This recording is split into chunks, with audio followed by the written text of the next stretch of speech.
আসসালামু আলাইকুম। কারিগরি এক্সপার্ট স্মার্ট লার্নিং সেন্টারে তোমাদের সবাইকে স্বাগতম। আশা করতেছি সবাই অনেক অনেক ভালো আছো। তো ভাইয়া, আজকের এই ক্লাসে আমি তোমাদের থিওরি অফ স্ট্রাকচারের খুবই গুরুত্বপূর্ণ একটা অধ্যায়, 6 নাম্বার অধ্যায় স্টিল ফ্রেমের বল, এই অধ্যায়টা নিয়ে আলোচনা করব। তো তোমাদের থিওরি অফ স্ট্রাকচারের 1, 2, 3 এই তিনটা অধ্যায়ের মতো এই 6 নাম্বার অধ্যায়টাও খুবই গুরুত্বপূর্ণ তোমাদের ফাইনাল পরীক্ষার জন্য, কারণ এখান থেকে তোমাদের রচনামূলক প্রশ্ন থাকার সম্ভাবনা খুবই বেশি। তো প্রথমেই আমরা এই ক্লাসে এই অধ্যায়ের যে আমাদের বেসিক জিনিসগুলো আছে সেগুলো সম্পর্কে আলোচনা করব। এরপরে আমি তোমাদের টাইপ ভিত্তিক যে ম্যাথগুলো আছে সেগুলো সমাধান করে দিব। ঠিক আছে? তো মোটামুটি 3-4টা ম্যাথ সমাধান করে দিলেই তোমাদের পুরো অধ্যায়টা কভার হয়ে যাবে। আমি সেটা পরবর্তী পার্টে সেটা করাবো। তো চলো আমরা আগে বেসিক জিনিসগুলো বোঝার চেষ্টা করি। তো ভাইয়া, এখানে যেহেতু ফ্রেম নিয়ে আলোচনা করা হচ্ছে, তো আমরা কিন্তু ওই যে থার্ড সেমিস্টার বলো বা ফোর্থে বলো, আমরা কিন্তু ট্রাসের সঙ্গে কিন্তু পরিচিত হয়েছিলাম। ঠিক আছে? তো ট্রাস জিনিসটা কি এটা আশা করি তোমরা সবাই জানো, তারপর আমি আরেকবার বলে দিচ্ছি। তোমরা যদি ট্রাস কোনো জিনিসকে বলতে চাও তাহলে কি হতে হবে সেটাকে দেখো, কতগুলো মেম্বারকে আনুভূমিক বা হেলানোভাবে সংযুক্ত করে ত্রিভুজ আকৃতির যে কাঠামো তৈরি করা হয় সেটাই হচ্ছে ট্রাস। ঠিক আছে? তাহলে এখানে দেখো কতগুলো মেম্বার আনুভূমিক বা হেলানোভাবে বা উলম্বভাবেও হতে পারে। ঠিক আছে? আনুভূমিক, হেলানো বা উলম্বভাবে সংযুক্ত করে ত্রিভুজ আকৃতির যে কাঠামো তৈরি করা হয় সেটাই হচ্ছে ভাইয়া ট্রাস। ঠিক আছে? এখন আমাদের বিভিন্ন ধরনের ট্রাস হতে পারে। এই ট্রাসের যে তোমরা বাহুগুলো দেখতেছো এগুলোকে বলা হয় হচ্ছে মেম্বার। আর এই অধ্যায়ে ভাইয়া দেখো আমাদের এই স্টিল ফ্রেমের, অর্থাৎ এখানে যে ট্রাসগুলো নিয়ে আলোচনা করা হবে সেগুলো হচ্ছে স্টিলের ট্রাস। ঠিক আছে? তো এই স্টিল ফ্রেমের বল বের করতে হবে, অর্থাৎ আমাদের এই ট্রাসগুলোর যে স্টিলের ফ্রেম আছে এই ফ্রেমগুলোর বলগুলো আমাদের বের করে দিতে হবে। তো ভাইয়া, ট্রাসের দৃঢ়তা এবং তোমার হচ্ছে এই যে বাহুর যে সংখ্যা আছে, দেখো এখানে 1, 2, 3, 4টা বাহু আছে, আবার এখানে 1, 2, 3, 4, 5টা বাহু আছে।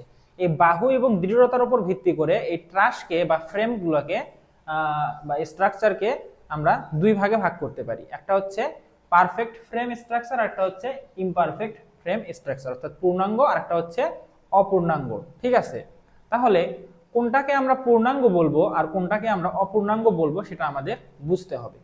তো আগে আমি তোমাদের সংজ্ঞা দিয়ে বলে দেই যে পূর্ণাঙ্গ কোনটা আর অপূর্ণাঙ্গ কোনটা। ঠিক আছে? তাহলে আমি কি বললাম সেটাকে একবার লিখি আসো এখানে, যে ট্রাসের দৃঢ়তা এবং হচ্ছে বাহুর বা ফ্রেমের সংখ্যার উপর ভিত্তি করে ট্রাসকে দুই ভাগে ভাগ করা হয়।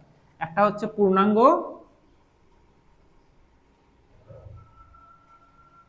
পূর্ণাঙ্গ ফ্রেম, তারপর আরেকটা হচ্ছে তোমার অপূর্ণাঙ্গ ফ্রেম। ঠিক আছে?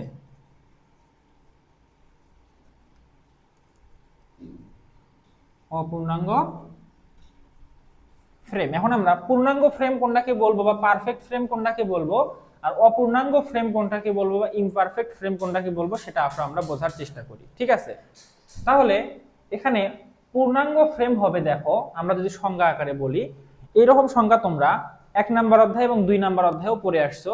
সেখানে কি ছিল, তোমার ডিটারমিনেট বিম এবং ইনডিটারমিনেট বিমের যে সংজ্ঞাগুলো ছিল এই সংজ্ঞাটাও একদম ওই রকমই। ঠিক আছে? তো এখানে আমাদের পূর্ণাঙ্গ ফ্রেম আমরা কোনটাকে বলবো, দেখো যে ফ্রেমের এই যে মেম্বারগুলোর বল আমরা সাম্যাবস্থার সূত্র ব্যবহার করে নির্ণয় করতে পারবো সেটাকে আমরা বলবো হচ্ছে পূর্ণাঙ্গ ফ্রেম বা পারফেক্ট ফ্রেম। আর যে তোমার হচ্ছে ফ্রেমের বা আমাদের মেম্বারগুলোর বল আমরা সাম্যাবস্থার সূত্র ব্যবহার করে নির্ণয় করতে পারবো না সেটাকে আমরা বলবো হচ্ছে অপূর্ণাঙ্গ বা ইমপারফেক্ট ফ্রেম। তাহলে ভাইয়া, সাম্যাবস্থার সূত্র কি সেটা কি তোমাদের মনে আছে? সাম্যাবস্থার সূত্র হচ্ছে তিনটা। একটা হচ্ছে summation of horizontal force is equal to 0, summation of vertical force is equal to 0 এবং summation of moment is equal to যদি 0 হয় তাহলে আমরা বলতে পারবো ওই বস্তুটা সাম্যাবস্থায় আছে। ঠিক আছে? তো আশা করতেছি সাম্যাবস্থা কি জিনিস এবং সাম্যাবস্থার সূত্র কি কি সেগুলো তোমরা জানো। এখন আমি এই সংখ্যাটাকে আর একটু জাস্ট একটু তোমাদের মানে ধরো তোমাদের হচ্ছে কি বলা যায় ওটাকে, সূত্রের মাধ্যমে মনে রাখার একটা টেকনিক তোমাদের বলে দেয়। দেখো আমাদের পূর্ণাঙ্গ ফ্রেম হবে হচ্ছে, দেখো এরকম, অর্থাৎ যে ফ্রেমে মেম্বারের সংখ্যা, তোমরা এইভাবে বলবা, যে ফ্রেমে মেম্বারের সংখ্যা n is equal to 2j - 3 এর সমান, সেটাকে আমরা বলবো হচ্ছে পূর্ণাঙ্গ ফ্রেম। আর যে ফ্রেমে আমাদের বাহুর সংখ্যা n is equal to 2j minus 3 থেকে বেশি বা তোমার হচ্ছে কম, সেটাকে আমরা বলবো হচ্ছে অপূর্ণাঙ্গ ফ্রেম। অর্থাৎ আমাদের এই সূত্রের সাহায্যে যে কয়টা বাহু পাবো, ওই ফ্রেমে যদি ওই কয়টা বাহু থাকে, ঠিক আছে, তাহলে সেটাকে আমরা বলবো হচ্ছে পূর্ণাঙ্গ ফ্রেম। আর যদি আমরা এই সূত্র দিয়ে হিসাব করে দেখি যে ওই ফ্রেমে এই সূত্র দ্বারা হিসাবকৃত বাহুর থেকে বেশি বা কম সংখ্যক বাহু আছে, সেটাকে আমরা বলবো হচ্ছে অপূর্ণাঙ্গ ফ্রেম। এখন ভাইয়া এখানে এন কি এবং জে কি, তাই তো? তাহলে এখানে এন হচ্ছে এই সূত্র দ্বারা হিসাবকৃত ওই ফ্রেমে বাহুর সংখ্যা, ঠিক আছে। আর জে হচ্ছে যে ফ্রেমের জন্য আমরা বাহুর সংখ্যা এই সূত্র দিয়ে হিসাব করতেছি, ঠিক আছে, N is equal to 2j minus 3, সেই ফ্রেমের জয়েন্ট সংখ্যা। যেমন এখানে দেখো আমি এখানে একটা ফ্রেম অঙ্কন করছি, এখানে একটা ফ্রেম অঙ্কন করছি। এখন আমরা দেখি আসলে তো দেখি সূত্রের সাহায্যে দেখার চেষ্টা করি এইটা পূর্ণাঙ্গ নাকি এটা পূর্ণাঙ্গ, ঠিক আছে। অর্থাৎ কোনটা পূর্ণাঙ্গ এবং কোনটা অপূর্ণাঙ্গ সেটা আমরা এখন আসলে সূত্রের সাহায্যে একটু প্রমাণ করার চেষ্টা করি। তো সেক্ষেত্রে দেখো আমাদের জয়েন্ট আসলে কোনগুলো, দেখো এই মেম্বারগুলো যেখানে যে আর একটা মেম্বারের সঙ্গে মিলিত হচ্ছে সেটাই কিন্তু একটা জয়েন্ট। যেমন এখানে যদি দেখি এখানে একটা জয়েন্ট, এখানে একটা জয়েন্ট, এখানে একটা জয়েন্ট, এখানে একটা জয়েন্ট, এখানে একটা জয়েন্ট, এখানে একটা জয়েন্ট, এভাবে মেম্বারগুলো যে জায়গায় মিলিত হচ্ছে সেখানে একটা করে জয়েন্ট থাকবে, ঠিক আছে। তাহলে এখানে এখন দেখো তো প্রথম যে আমাদের ফ্রেমটা আছে, যে এই ফ্রেমের জয়েন্ট সংখ্যা কয়টা হয় দেখো তো, এই যে একটা, দুইটা, তিনটা এবং চারটা। তাহলে আসো আমরা এই যে n is equal to 2j minus 3 যে সূত্রটা আছে, এই সূত্রের সাহায্যে জয়েন্ট সংখ্যা বসায়ে ওখানে ফ্রেম আমাদের ঠিক আছে কিনা আমরা দেখার চেষ্টা করি। তাহলে আমরা বুঝতে পারবো ওই ফ্রেমটা পারফেক্ট নাকি ইমপারফেক্ট, ঠিক আছে। তাহলে এটা আসলে আমি একটু সাইডে লিখি। এখানে আমাদের জয়েন্ট সংখ্যা কয়টা ছিল ভাই ওই ফ্রেমে, এই যে এই ফ্রেমে আমাদের জয়েন্ট সংখ্যা ছিল হচ্ছে 4টা, ঠিক আছে। তাহলে n ইজ ইকুয়াল টু আমরা কি লিখতে পারবো ভাই, n is equal to 2 into যে হচ্ছে আমাদের জয়েন্ট সংখ্যা 4 মাইনাস 3, ঠিক আছে। তাহলে এখানে কি হচ্ছে 4 দুগুণ 8 এবং মাইনাস 3, তাহলে এখানে হচ্ছে আমাদের 5। তাহলে এখন আসলে দেখি আমাদের এখানে আমরা এই সূত্রের সাহায্যে দেখলাম যে আমাদের যদি ওই ফ্রেমটাকে পারফেক্ট হতে হয় তাহলে আমাদের বাহুর সংখ্যা হতে হবে হচ্ছে 5টা। তাহলে আসলে আমরা দেখি ওই ফ্রেমে 5টা বাহু আছে কিনা বা 5টা মেম্বার আছে কিনা। দেখো তো এই যে একটা মেম্বার, দুইটা মেম্বার, তিনটা মেম্বার, চারটা মেম্বার, 5টা মেম্বার। তাহলে দেখো ভাইয়া আমাদের এই সূত্রের সাহায্যে নির্ণীত মেম্বারের সংখ্যার সঙ্গে আমরা কিন্তু দেখতেছি যে ওইখানে মেম্বার সংখ্যা সমান হয়ে যাচ্ছে। তাহলে আমরা এই ফ্রেমটাকে বলবো হচ্ছে পারফেক্ট ফ্রেম, ঠিক আছে। এখন আসলে আমরা এই ফ্রেমটা একটু দেখার চেষ্টা করি। তো এই ফ্রেমে কি দেখবো, দেখো তো এই ফ্রেমে আমাদের জয়েন্ট সংখ্যা কয়টা ভাইয়া দেখো তো, এই যে একটা জয়েন্ট, দুইটা জয়েন্ট, তিনটা জয়েন্ট, চারটা জয়েন্ট, 5টা জয়েন্ট, 6টা জয়েন্ট, ঠিক আছে। তাহলে এই ফ্রেমে আমাদের জয়েন্ট সংখ্যা হচ্ছে 6টা। তাহলে 6টা জয়েন্টের সাপেক্ষে এই ফ্রেমে বাহুর সংখ্যা কত হয় আসো আমরা দেখি। তাহলে এখানে আমাদের n ইজ ইকুয়াল টু হবে হচ্ছে 2 ইনটু, তাহলে এখানে হবে কত হয় 6, 2 ইনটু 6, কারণ আমাদের জয়েন্ট সংখ্যা হচ্ছে এখানে 6টা। তাহলে মাইনাস আবার 3, তাহলে এখানে আমাদের হবে হচ্ছে 12 মাইনাস 3 ইজ ইকুয়াল টু 9। এখানে দেখো তাহলে আমরা কি পাইলাম ভাইয়া, আমাদের এই সূত্র অনুযায়ী বাহুর সংখ্যা হচ্ছে 9টি। তাহলে আসো দেখি ওই ফ্রেমে আসলে আমাদের 9টা বাহু কি আছে, 9টা বাহু কিন্তু নাই। তাহলে আসো দেখি আমরা গণি একটু। এই দেখো একটা বাহু, দুইটা বাহু, তিনটা বাহু, জয়েন্ট দ্বারাই কিন্তু প্রত্যেকটা বাহু আলাদা হবে, ঠিক আছে। এখানে আবার তোমরা পুরোটাকে একটা জয়েন্ট একটা বাহু মনে করো না, এখান থেকে এই পর্যন্ত একটা বাহু, এখান থেকে আবার এই পর্যন্ত একটা বাহু, ঠিক আছে। তাহলে এখানে বাহু কয়টা, একটা, দুইটা, তিনটা, চারটা, 5টা, 6টা, 7টা। তাহলে দেখো ভাইয়া আমাদের সূত্রের সাহায্যে নির্ণীত বাহুর থেকে কিন্তু ওই ফ্রেমের বাহুর সংখ্যা কম। তাহলে আমরা দেখছিলাম যে যদি সূত্রের সাহায্যে নির্ণীত বাহুর থেকে কোনো ফ্রেমের বাহুর সংখ্যা বেশি বা কম হয় তাহলে সেটা হবে হচ্ছে একটা ইমপারফেক্ট আমাদের ফ্রেম, ঠিক আছে। এখন ভাইয়া এটাকে যদি আমরা পারফেক্ট করতে চাই তাহলে কি করতে হবে, দেখো তো এখান থেকে জাস্ট আমরা যদি, এখানে আমাদের আগে কয়টা বাহু ছিল, 7টা বাহু ছিল, ঠিক আছে, আমরা গুণে দেখলাম। এখন জাস্ট আমরা এখান থেকে 2টা বাহু অ্যাড করলাম। এখন দেখো গুণে দেখো এটা একটা পারফেক্ট ফ্রেম হয়ে যাচ্ছে, কারণ এখন এখানে আমাদের বাহু হচ্ছে 9টা, ঠিক আছে। এখন তুমি এমনি একদিকে বাহু দিলেই কিন্তু সেটা আমাদের তোমার হচ্ছে কিন্তু পারফেক্ট হতো না। তুমি যদি খারাপ হবে এখানে আরেকটা বাহু, তখন কিন্তু আবার জয়েন্ট সংখ্যা 2টা বেশি হয়ে যেত, তখন কিন্তু তোমার পারফেক্ট হতে গেলে আরো বেশি সংখ্যক বাহু লাগতো, ঠিক আছে। তাহলে আশা করতেছি পারফেক্ট ফ্রেম সাম্যাবস্থা সূত্রের সাহায্যে সংখ্যাটাও বুঝতে পারছো, এবং এই যে জয়েন্ট সংখ্যা দ্বারা বাহুর সংখ্যা নির্ণয় করে যে সংজ্ঞাটা ছিল বা যে আমাদের ধারণাটা ছিল সেটা তোমরা বুঝতে পারছো, ঠিক আছে। এখন ভাই আসো আমরা কি করব, এই যে ট্রাসের প্রকারভেদ সম্পর্কে একটু আলোচনা করব। তাহলে ভাইয়া ট্রাসকে আমরা প্রধানত দুই ভাগে ভাগ করতে পারি। একটা হচ্ছে কি ভাইয়া দেখো রুফ ট্রাস, আর একটা হচ্ছে ব্রিজ ট্রাস। কি ট্রাস ভাইয়া? রুফ ট্রাস, আর একটা হচ্ছে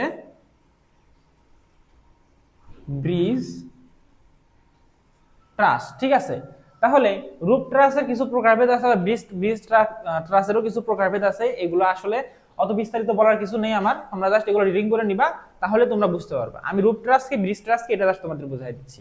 তাহলে ভাইয়া রুফ ট্রাস হচ্ছে কোনো কাঠামোর, তোমার হচ্ছে বিভিন্ন ধরনের দেখবা যে কারখানার, তারপরে তোমার হচ্ছে বিভিন্ন গোডাউনের, এগুলোর দেখবা ছাদ এরকম ট্রাস দ্বারা নির্মাণ করা হয়। ঠিক আছে, তো এই টাইপের বিভিন্ন কাঠামোর ছাদ নির্মাণের জন্য যে বা রূপ নির্ণয় করার জন্য, নির্মাণ করার জন্য যে ট্রাস ব্যবহার করা হয় সেগুলো হচ্ছে আমাদের রুফ ট্রাসের অন্তর্ভুক্ত। আর ব্রিজ ট্রাস কিটা তোমরা বুঝতে পারছো, ব্রিজ বা ব্রিজ জাতীয় কাঠামো নির্মাণের জন্য যে ট্রাস ব্যবহার করা হয় সেগুলো হচ্ছে ব্রিজ ট্রাস।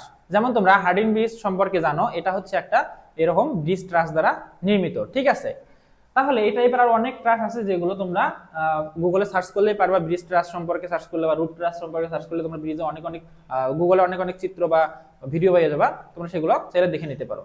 তাহলে ভাই ট্রাসের যে বাকি প্রকারভেদ গুলো আছে, রুট ট্রাসের মধ্যে কিছু প্রকারভেদ আছে, ব্রিজ ট্রাসের মধ্যে কিছু প্রকারভেদ আছে, এগুলো তোমাদের সংক্ষিপ্ত বা অতি সংক্ষিপ্ত প্রশ্নে আসতে পারে, এগুলো তোমরা একটু পড়ে নিবা। তাহলে ভাই এরপরে আমরা আলোচনা করব কি দেখো ট্রাসের বল নির্ণয়ের কিছু মৌলিক ধারণা আছে, অর্থাৎ কয়েকটা আমাদের বল নির্ণয় করার সময় কিছু কিছু জিনিস আমাদের ধরে নিতে হবে আর কি, যদি ওটা নাও হয় তাও আমাদের ওটা ধরে নিতে হবে। ঠিক আছে, তো সেই জিনিসগুলো কি আসলে আমরা একটু দেখার চেষ্টা করি। তো প্রথমেই আমি এই জিনিসটাকে একটু ব্যাখ্যা করার জন্য আমি এটাকে নেই। তো এই ক্ষেত্রে আমাদের আচ্ছা এখানে আমাদের আরো একটু জিনিস আলোচনা করতে হবে, সেটা কি দেখো এখানে ট্রাসের যে বিভিন্ন মেম্বার গুলো আছে, এই মেম্বার গুলোর কোনটার নাম কি সেটা এক সম্পর্কে একটু আলোচনা করি, তারপরে আমরা এই যে ট্রাসের বল নির্ণয়ের মৌলিক ধারণাতে যাব। ঠিক আছে, এখন আসলে আমরা আলোচনা করব হচ্ছে কি আমাদের এই যে বিভিন্ন ধরনের ফ্রেম আছে, এই ফ্রেমের কোন মেম্বারটাকে কি নামে ডাকা হয়। ঠিক আছে, এখানে আমাদের বিভিন্ন ধরনের মেম্বার দেখতে পাচ্ছি, কিছুগুলো আনুভূমিক, কিছুগুলো উলম্ব, কিছুগুলো হেলানো। তাহলে আমরা কোনটাকে কি নামে ডাকবো, তাই তো? তাহলে এখানে দেখো ভাইয়া আমাদের এখানে যে মেম্বারগুলো ফ্রেমের পরিসীমা বরাবর থাকবে, কি বরাবর? পরিসীমা বরাবর থাকবে, সেগুলোকে আমরা বলবো হচ্ছে কর্ড মেম্বার। কি মেম্বার? Chord member. এর মধ্যে আবার যে কর্ড মেম্বার গুলো ফ্রেমের উপরে থাকবে সেগুলোকে বলবো টপ কর্ড মেম্বার, আর যেগুলো নিচে থাকবে সেগুলো হচ্ছে বটম কর্ড মেম্বার। ঠিক আছে, এরপর যেগুলো হেলানো অবস্থায় থাকবে এগুলোকে বলা হয় ওয়েভ মেম্বার বা ডায়াগোনাল মেম্বার। ঠিক আছে, আর যেগুলো উলম্ব অবস্থায় থাকে সেগুলোকে বলা হয় উলম্ব মেম্বার। এখন আমাদের তোমাদের বইয়ে আরো কিছু কথা আছে, সেখানে কি বলা আছে দেখো, যে সাধারণভাবে স্থাপিত বিমের ক্ষেত্রে এই কোয়াড মেম্বার গুলো কখন টেনশন এবং কখন কম্প্রেশনে থাকবে সেটা বলছে। তাহলে ধরো আমরা এই ফ্রেমটাকে জাস্ট সিম্পল ভাবে একটু বিম দিয়ে বোঝার চেষ্টা করি। হ্যাঁ, আমরা বিম দিয়ে একটু এটাকে তোমাদের বোঝানোর চেষ্টা করি। সাধারণভাবে স্থাপিত আমাদের ফ্রেমের ক্ষেত্রে সাধারণভাবে স্থাপিত ফ্রেম কখন হবে? যখন দুইটা সাপোর্টের উপর ফ্রেমটা থাকবে, একটা হচ্ছে হিঞ্জ সাপোর্ট আর একটা হচ্ছে ধরলাম রোলার সাপোর্ট। এরকম যখন সাপোর্টের উপর থাকবে তখন সেটাকে আমরা বলবো হচ্ছে সাধারণভাবে স্থাপিত ফ্রেম, যেটা আমরা বিমের ক্ষেত্রে দেখছিলাম। তো সাধারণভাবে স্থাপিত ফ্রেমের ক্ষেত্রে কি হবে, আমরা যদি উপর থেকে লোড দেই, ঠিক আছে, তখন এটা কি হবে? এভাবে বেঁকে যাবে, তাই না?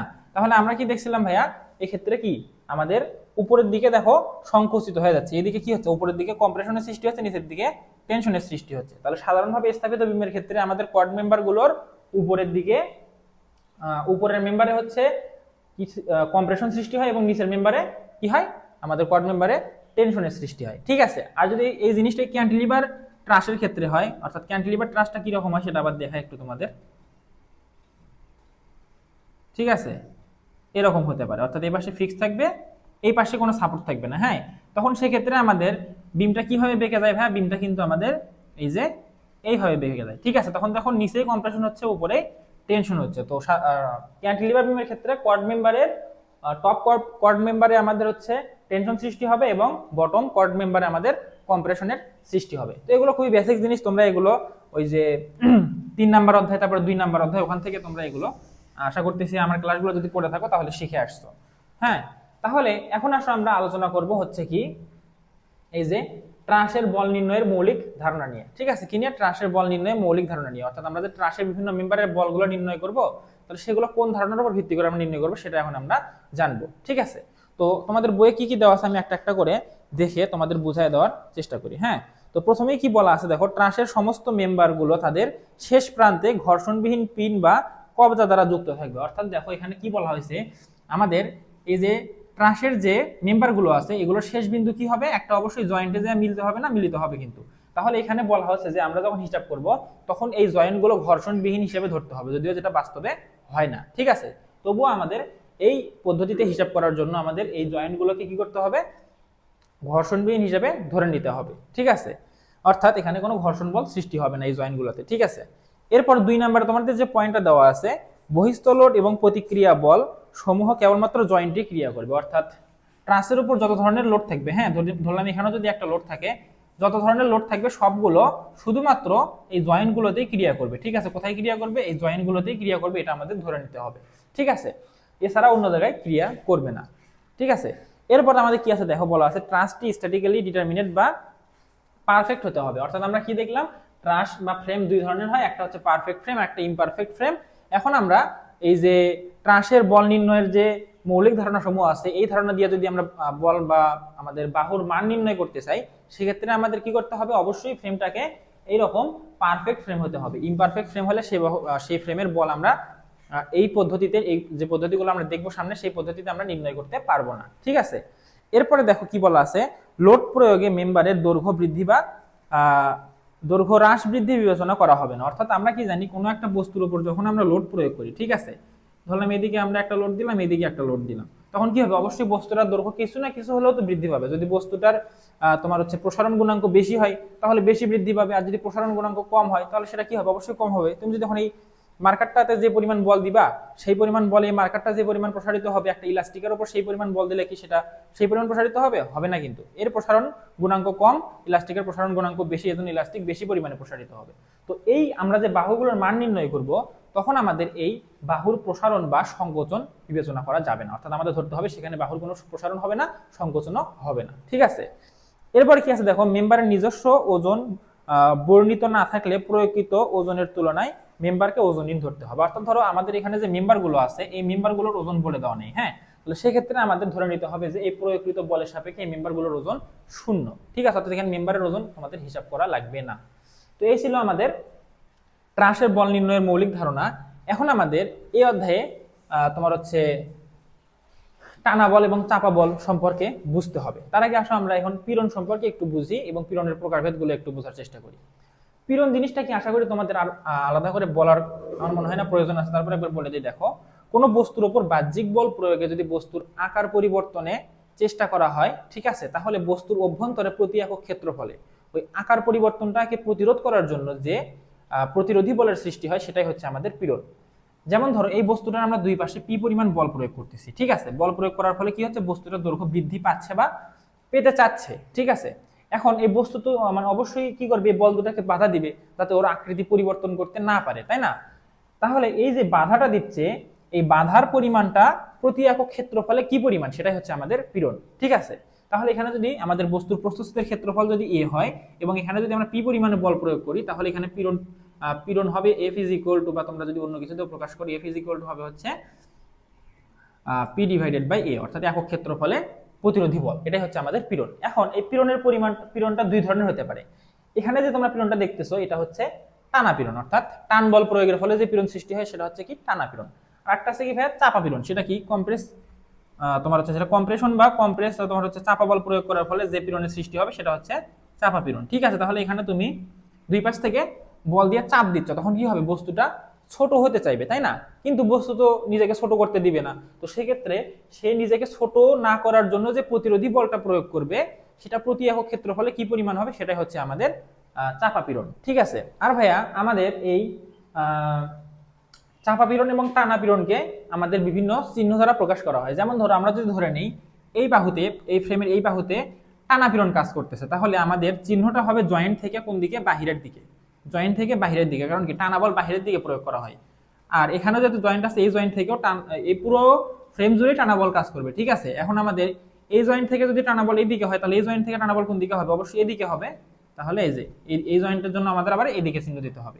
আবার ধরলাম এই জয়েন্টে আমাদের এবার এই বাহুতে আমাদের চাপা পীড়ন কাজ করতেছে, তাহলে সেক্ষেত্রে আমাদের চিহ্নটা হবে হচ্ছে জয়েন্টের দিকে, কোন দিকে, জয়েন্টের দিকে, কারণ আমাদের জয়েন্টের দিকে যখন কোনো একটা বস্তুর উপর চাপ দেবো তখনই তো চাপা পীড়নের সৃষ্টি হবে, তাই না? তাহলে সেক্ষেত্রে আমাদের চিহ্নগুলো হবে হচ্ছে এরকম, অর্থাৎ জয়েন্টমুখী। ঠিক আছে, জয়েন্টমুখী চিহ্ন হলে সেটা চাপা পীড়নকে নির্দেশ করবে, জয়েন্ট বিমুখী চিহ্ন হলে সেটা কি করবে, টানা পীড়নকে নির্দেশ করবে। তো আমাদের এই জিনিসগুলো ম্যাথের মধ্যে তোমরা আসলে আরো খুব ভালোভাবে ক্লিয়ার হবে। তো আমাদের জাস্ট আর কয়েকটা জিনিস আছে এখানে দেখো, ট্রাসের বল নির্ণয়ের পদ্ধতিটা আলোচনা করে আমরা তোমাদের ম্যাথমেটিক্স সমাধানে চলে যাব। তো চলো আমরা লাস্ট টপিকটা একটু আলোচনা করে ফেলি।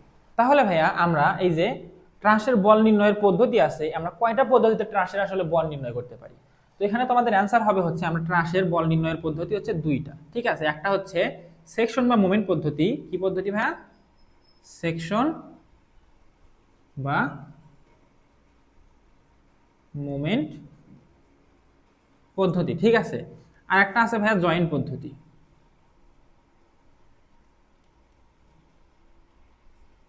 কি পদ্ধতি? জয়েন্ট পদ্ধতি। তাহলে আমরা এই দুইটা পদ্ধতির সাহায্যে এই ফ্রেমগুলোর বল নির্ণয় করতে পারি।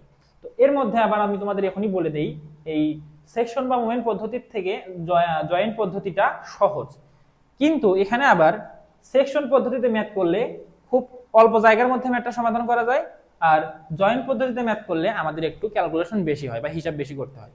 কিন্তু আমাদের ভুল হওয়ার সম্ভাবনা জয়েন্ট পদ্ধতিতেই কম, কারণ সেকশন পদ্ধতিতে আমাদের অনেক কিছু বিবেচনা করতে হয়। ঠিক আছে, তো আমরা পরবর্তীতে দুইটা পদ্ধতি দেখব, তো বেশিরভাগ ম্যাথগুলো আমরা এই জয়েন্ট পদ্ধতিতে করব। ঠিক আছে, তো চলো আমরা এখানে দেখি আসলে সেকশন পদ্ধতিতে কিভাবে মানে আমাদের বল নির্ণয় করা হয়, আর জয়েন্ট পদ্ধতিতে কিভাবে বল নির্ণয় করা হয়। তো সেকশন পদ্ধতিতে কি করা হয়, একটা ফ্রেমের একটা সেকশন কেটে নেওয়া হয়। ঠিক আছে, ধরলাম আমরা এই দিক দিয়ে একটা সেকশন কেটে নিব। ঠিক আছে, সেকশন কেটে নিয়ে আমরা এই পাশের অংশটুকুর জন্য শুধু হিসাব করব। তাহলে এখানে আমাদের হিসাবটা কোন দিকে হবে ভাই? এরকম হবে। দেখো, এই যে হিসাবের জন্য আমাদের চিত্রটা হবে হচ্ছে এরকম। ঠিক আছে, আবার ধরো এখানে আমরা বল নির্ণয় করা হয়ে গেল, যেটা তোমরা ম্যাথের মধ্যে দেখতে পারবা।